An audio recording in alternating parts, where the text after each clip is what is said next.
Joining us on the line now from Washington is Rabiah Ahmed. She's with the Muslim Public Affairs Council. Many thanks for joining us here on Press TV. Now, your organization is also part of this initiative. Why is it coming right now?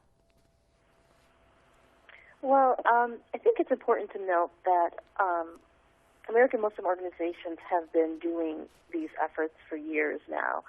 Voter registration drives, interfaith efforts, programming to try to deal with any type of radicalization that is occurring within our community.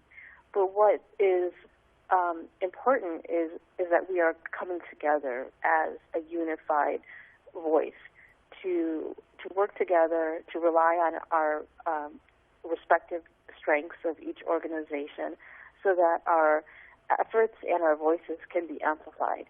And also, we have a commitment to engage outside of our community because this is an issue that cannot be addressed by ourselves. Right, but aren't you at all concerned that this initiative, specifically within the context of the current atmosphere, will be misconstrued as that Muslims, specifically in the West, are collectively guilty of the actions of groups like Daesh in the Middle East, for example? Yes, no, absolutely. I mean, there is that perception that American Muslims should regularly condemn, but there is there was a lot of pushback against that narrative initially. I think the American Muslim community was very hesitant to take on that responsibility because we don't associate ourselves with ISIS or the groups like ISIS, and so we didn't want to be associated with them. But in our faith tradition, we have to stand up for justice, and wherever it may be. And I think that the community is now realizing that while we don't have any direct connection to ISIS or share their agenda, the perception of American Muslims is that they need to do more and that they need to root out extremism within their own communities.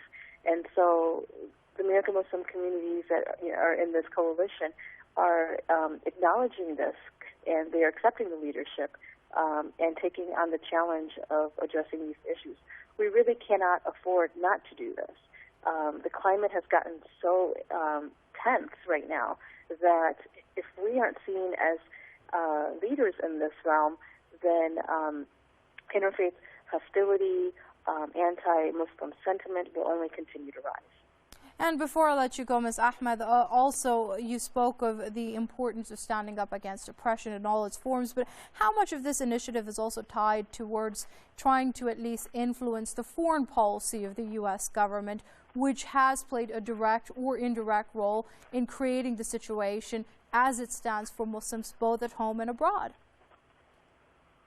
Well, one of the factors that come into play when youth are attracted to the ideology and rhetoric of ISIS is that they play on legitimate foreign policy grievances that many Muslims have.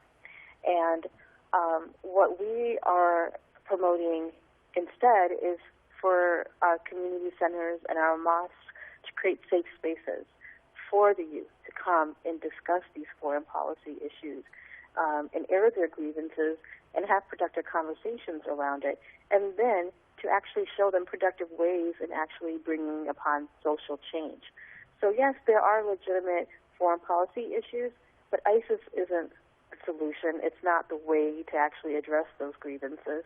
There are productive, legal, Islamic avenues that one can go about to address any type of civic engagement or foreign policy issue that that we have.